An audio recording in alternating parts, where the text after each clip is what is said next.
Les marchés de Moscou. Pas un jour sans que des policiers en civil ou en tenue ne viennent extorquer de l'argent aux vendeurs. Quelques centaines de roubles reçus de la main à la main. L'exemple d'une corruption policière qui ne cesse de s'amplifier à tous les niveaux de l'administration russe. Les policiers, filmés par la brigade de lutte contre le crime économique, seront arrêtés une semaine plus tard. Pour eux, la prochaine étape porte un nom, Colonie 13.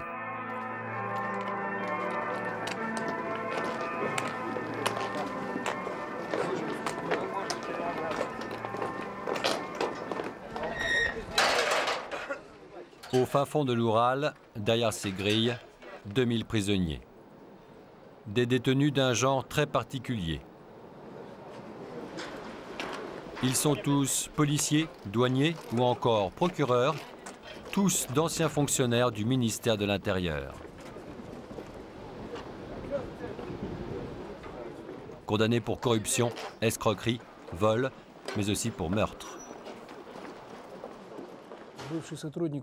Pour un ancien fonctionnaire de la police, atterrir dans une prison ordinaire serait se retrouver dans une situation difficile. Cela pourrait aller jusqu'à y perdre la vie. Et pour les garder en vie, la Russie leur a tout spécialement construit ce pénitencier. Colonie numéro 13, le chiffre de la honte. À sa tête, le colonel Konovalov, un homme incorruptible.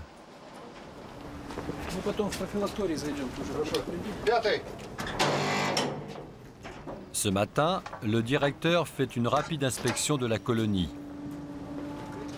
Bâti dans les années 50, cet établissement ne ressemble à aucun autre. Ici, pas de repas au rabais, pas de murs crasseux, pas de misère.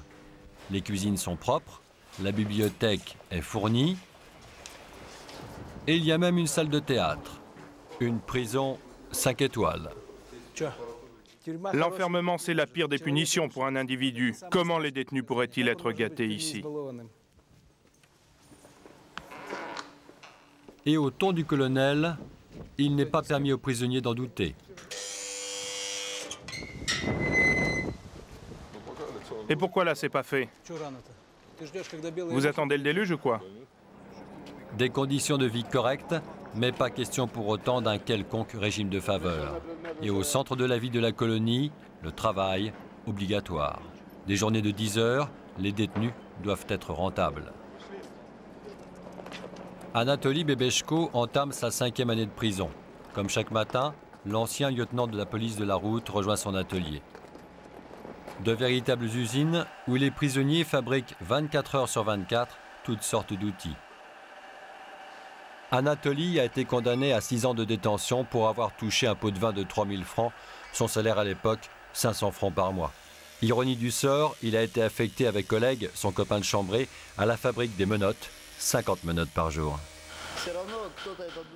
Il y aura toujours quelqu'un pour faire les menottes, et si c'est pas moi, un autre le fera. On fait ça pour nos frères de dehors, comme on dit ici. Alors, on ne regrette pas. Pour Anatoly, tout a basculé un jour de patrouille, au sud de Moscou, lors d'un contrôle de routine.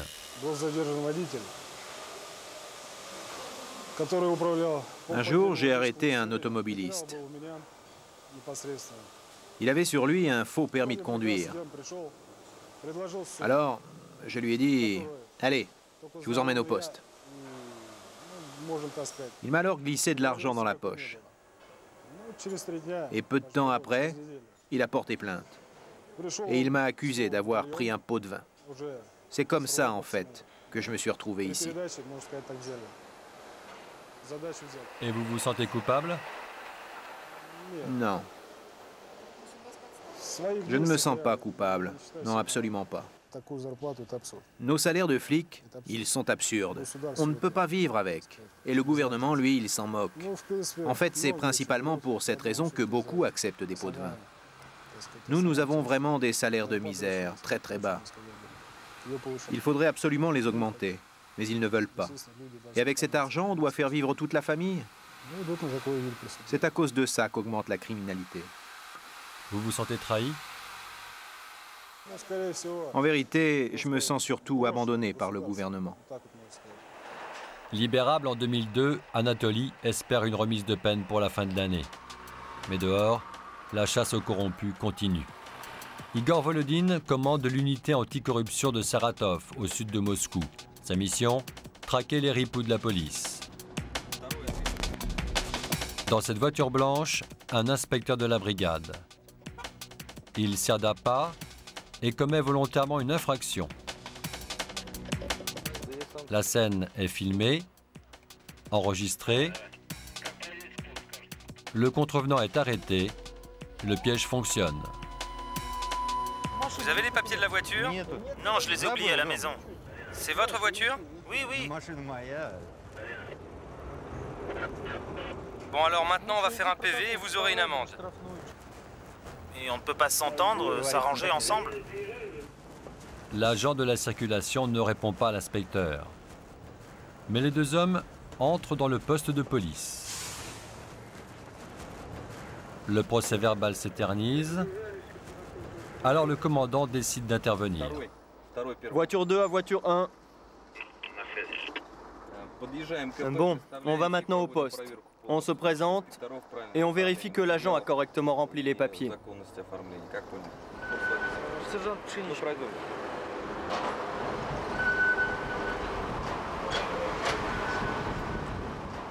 Pourquoi vous avez arrêté cet automobiliste? Je l'ai fait pour vérifier son identité. Et qu'avez-vous trouvé? J'ai trouvé qu'il n'avait pas de permis de conduire, de carte grise pour le véhicule, ni de carte d'identité.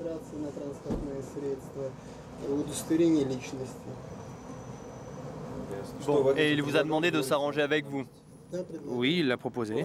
Combien il a proposé? Il a simplement proposé de s'arranger, c'est tout. Pourquoi vous ne faites pas le PV? Ou est-ce que vous vous demandez si oui ou non vous allez accepter le pot de vin? En fait, on vérifie les données concernant la voiture. Tout semble en ordre. Mais le commandant connaît trop bien les combines de ses collègues. Alors, il leur donne une fouille. Bon, maintenant, videz vos poches. Nicolas F. Ici, videz vos poches. J'ai laissé mon carnet là-bas. Non, ici, maintenant. Allez, on va regarder cela. Venez ici. Videz vos poches. Un sifflet, un jeton et mes papiers.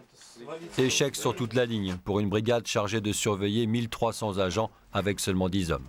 Hasard ou manipulation, face à notre caméra, l'honneur de la police sera préservé. C'est difficile. C'est difficile de prouver la culpabilité d'un corrompu qui prend de l'argent. Je ne sais pas comment vous l'expliquer.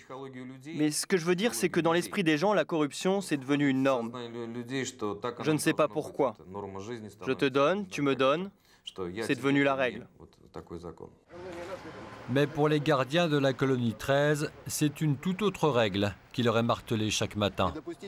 Vous devez suivre strictement le règlement pour empêcher toute évasion des détenus, assurer la surveillance des zones dans lesquelles circulent les prisonniers. Ces hommes sont des militaires du MVD, les troupes de défense du ministère de l'Intérieur. 200 gardiens pour surveiller colonie 13. Les salaires sont moyens pour la Russie, environ 500 francs par mois. Mais les avantages sont conséquents. Exonération d'impôts, loyer payé en partie par l'État, nourriture assurée. Leur chef, le capitaine Vladimir Opriamtsov, 38 ans. Ancien professeur d'histoire, docteur en psychologie, il est là depuis 5 ans. Et pour ce poste, il s'est porté volontaire. Écoutez, j'en ai marre de passer ma journée à chercher certains d'entre vous à leur poste de travail et à ne pas les trouver, comme c'était le cas hier à la 5e section. Vous auriez dû être à votre poste et pas au chaud dans le bureau du surveillant. L'encadrement est serré. Mais pour l'officier, plus que les rappels à l'ordre, ce qui garantit l'intégrité des gardiens dans un pays où tout s'achète, c'est la peur de finir ses jours à colonie 13. Bien sûr que la tentation est grande. Chacun peut dire qu'il n'est pas assez payé, qu'il n'est pas apprécié à sa juste valeur. Mais quand les hommes ont de l'estime pour eux-mêmes, de l'amour-propre, il n'y a aucune raison pour qu'ils acceptent un pot de vin. Moi, j'ai encore envie de vivre. Et ici, la santé, l'enfermement, c'est l'horreur. Et cela me fait peur. Être enfermé dans un endroit pareil, c'est terrifiant. Et c'est très certainement cette peur qui fait que les militaires qui encadrent la colonie 13 ne prennent pas d'argent, même si la somme est importante. En attendant son hypothétique remise de peine, Anatoly a trouvé, comme chaque soir avant l'appel, un nouvel adversaire, Grigori Goryatchov, ex-policier, condamné pour complicité de meurtre. Mais ici, pas de cellules fermées à double tour, des dortoirs, où vivent une centaine de détenus. La prison a des allures de caserne militaire. Et au sein même de ces unités, la hiérarchie a été reconstituée. Grigori Goryatchov n'est pas un prisonnier comme les autres. Allez, c'est bon, on va à l'appel du soir. C'est l'heure de l'appel. Il est le caporal-chef de cette section responsable de la discipline. Il a un véritable rôle de gardien. Allez, allez, on y va. Qu'est-ce que c'est que ça? Vous n'avez pas entendu? Faut y aller. À Colonie 13, des prisonniers gardent les prisonniers. Même déchus, les policiers n'ont pas oublié l'exercice du commandement, alors on utilise leurs compétences. Bon, vous éteignez les cigarettes et on va se mettre en rang. Une autonomie sous contrôle, car les gardiens ne sont jamais très loin.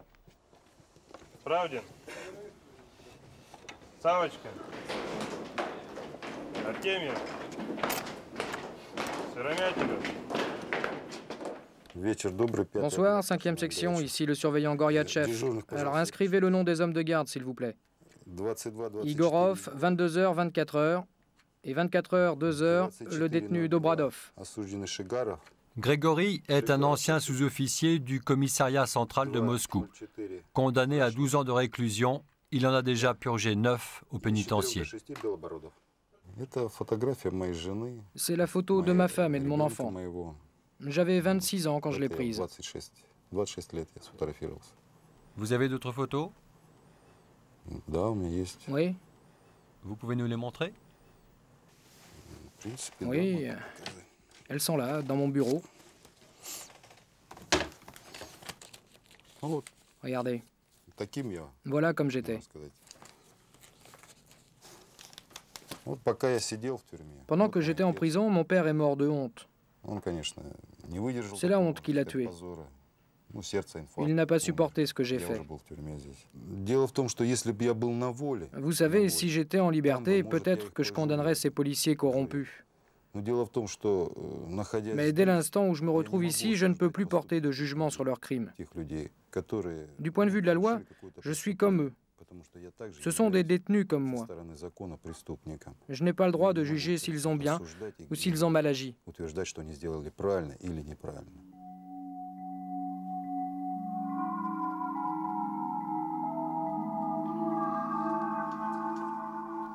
Acte de corruption ou acte criminel, la loi russe ne fait guère de différence. Les peines de prison sont sensiblement les mêmes.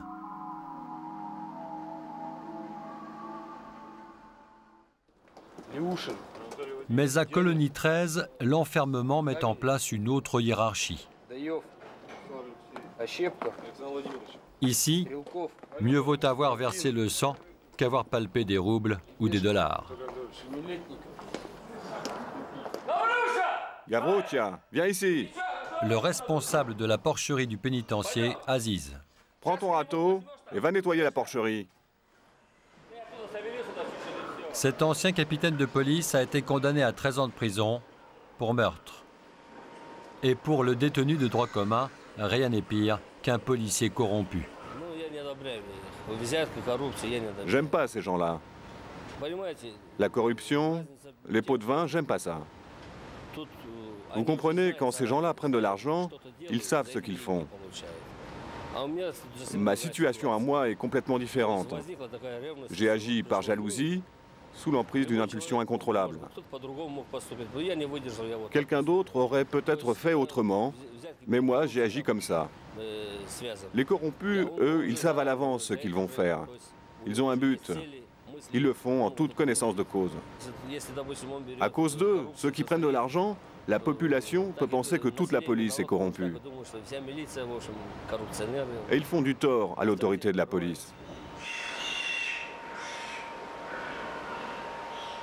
Jugement d'un criminel sur des corrompus.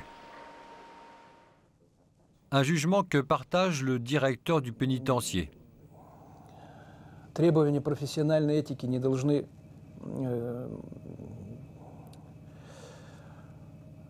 Mon éthique professionnelle exige que je ne montre pas mes sentiments personnels vis-à-vis de ces gens-là, vis-à-vis de ce type de détenus. Mais intérieurement, bien sûr, je méprise ces hommes qui ferment les yeux sur un crime et touchent pour cela un pot de vin. Mais les têtes pensantes de la corruption ne risquent pas de se retrouver ici. À Colonie 13, il n'y a que des petits fonctionnaires convaincus de servir de bouc émissaire. J'ai de la haine au plus haut point. De la haine pour les plus haut placés qui ne paient jamais. Alors que moi, je ne l'ai fait qu'une fois, pour 3 fois rien. Et j'ai été puni, condamné.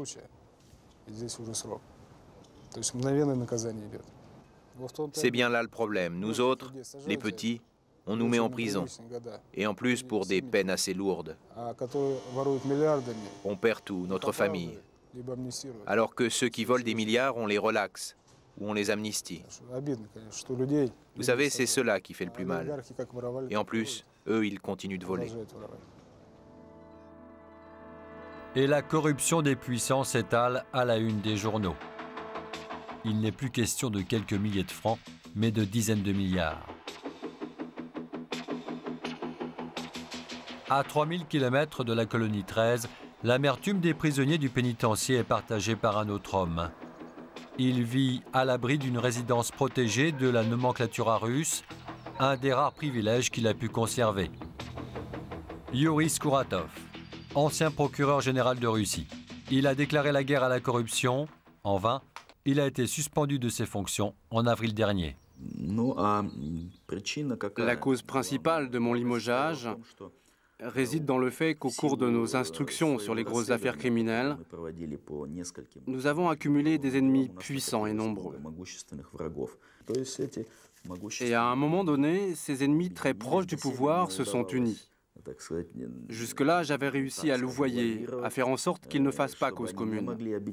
Malheureusement, ils ont fini par le faire et en conjuguant leurs efforts, ils sont arrivés à me mettre sur la touche. Au cœur des enquêtes du procureur, l'empire immobilier et financier du Kremlin. Dans sa ligne de mire, le département des affaires présidentielles et ses liens avec une société suisse soupçonnée d'avoir versé des millions de dollars à des hauts fonctionnaires. Plus grave encore, les relations entretenues par la mafia avec les plus hautes sphères de l'État. Il y a bien une spécificité russe en matière de corruption. Aujourd'hui, elle touche les couches supérieures du pouvoir et elle est même apparue tout au sommet de l'État. Et on peut dire que la pègre a une influence assez forte sur l'entourage du président.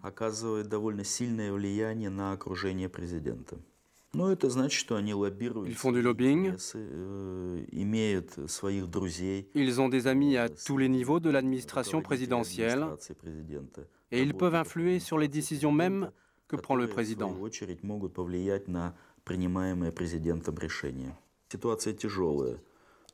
La situation est grave, mais dire qu'elle est devenue irréversible, là, ça serait exagéré.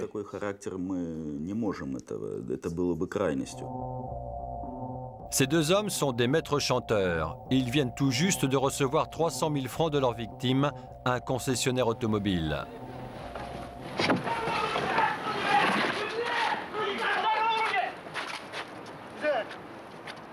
Ces images ont été tournées par les inspecteurs de la RUBOP, l'unité de lutte contre le crime organisé.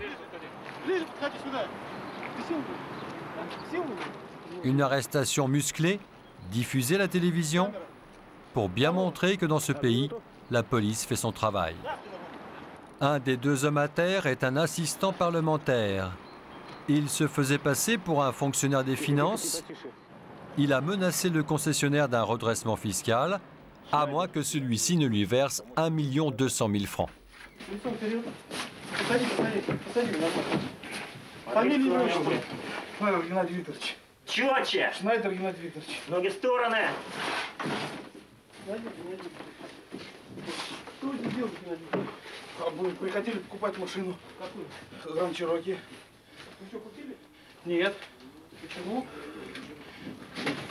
Почему не купили?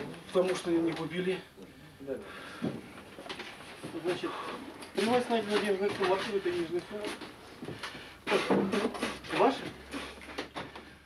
Une violence, une arrestation pour rien.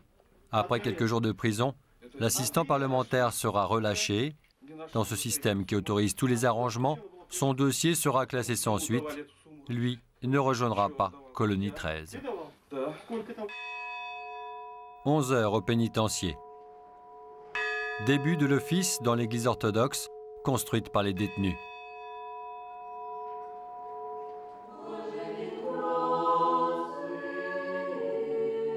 Caméra au point, Dimitri Sidorenko, un fonctionnaire devenu reporter.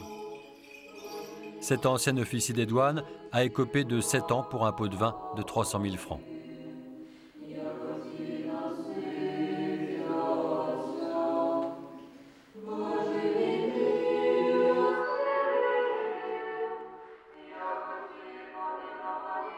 Arrivé il y a 5 ans, il est responsable de la télévision et de la radio du pénitencier. Dimitri Sidorenko a encore 2 ans à purger. Le policier déchu assume pleinement son délit. Je reconnais mes actes, ce qui m'est reproché. Je l'ai fait en toute conscience, en toute connaissance de cause. Et je l'ai fait parce que je voulais gagner plus d'argent. Ce que j'avais monté, c'était une véritable machination, plus qu'une affaire de pot de vin. Et vous regrettez ce que vous avez fait? Non, je ne regrette rien. Enfin si, d'être tombé, de m'être fait prendre. Sinon, je ne regrette rien.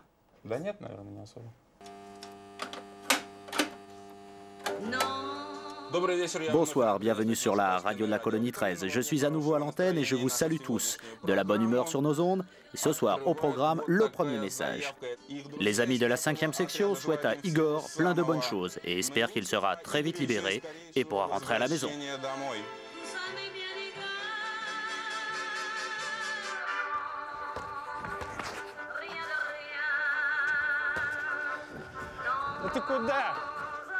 Dimitri Kananov n'a plus que quelques mois à passer derrière ses murs. Ancien procureur adjoint du tribunal de Krasnoïarsk, il a été condamné à 2 ans de prison pour avoir reçu un bakshish de 4 000 francs. Et il semble avoir l'âme d'un récidiviste. Je crois que je ferai la même chose. J'agirai exactement de la même façon. Surtout que je me connais et comme on dit, l'argent n'a pas d'odeur. Je pourrais presque dire que je suis content. Pour le délit que j'ai commis, je m'en sors pas si mal. Selon la loi, je méritais de 8 à 15 ans. De toute façon, au minimum 8 ans. Et je n'en ai pris que 2. Alors ? 2 ans seulement, et une vie de prisonnier plutôt confortable, dans des dortoirs de 8 personnes, le privilège des cuistots de la colonie. Un privilège pour un détenu qui n'en est pas à son coup d'essai. C'est pas la première fois que vous preniez des pots de vin. Bien sûr, j'ai touché d'autres fois. Quelle somme?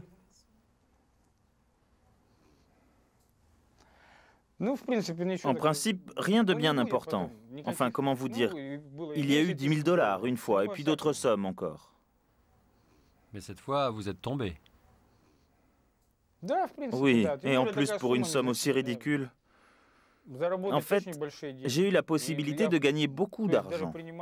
J'ai même commencé à participer à de grosses affaires pour des sommes de 200, 300, 400 000 $. Mais j'ai eu peur pour ma vie. Les grosses sommes, c'est des gros problèmes. Oui, c'est vrai. Dimitri, l'ancien procureur, sert aujourd'hui la soupe aux criminels qu'il condamnait jadis.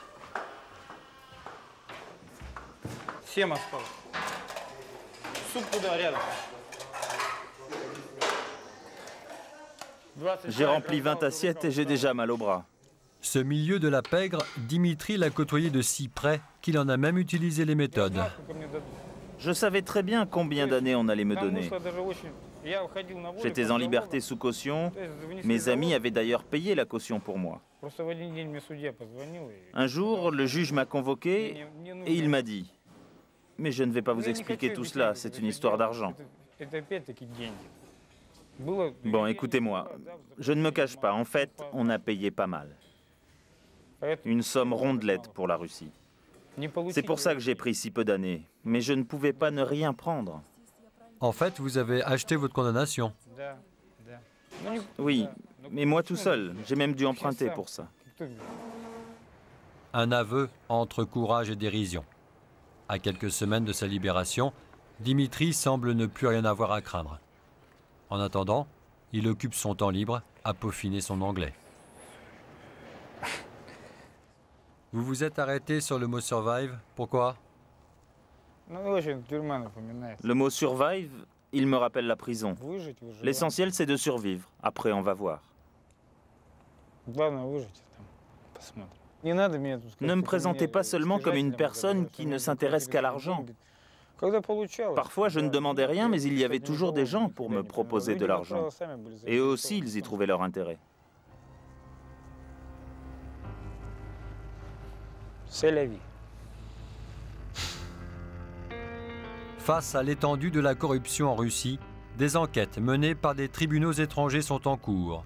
Le président Boris Yeltsin et son entourage sont cités, des milliards de dollars ont été détournés, mais à Colonie 13, la plupart des ripoux sont tombés, eux, pour quelques roubles de plus.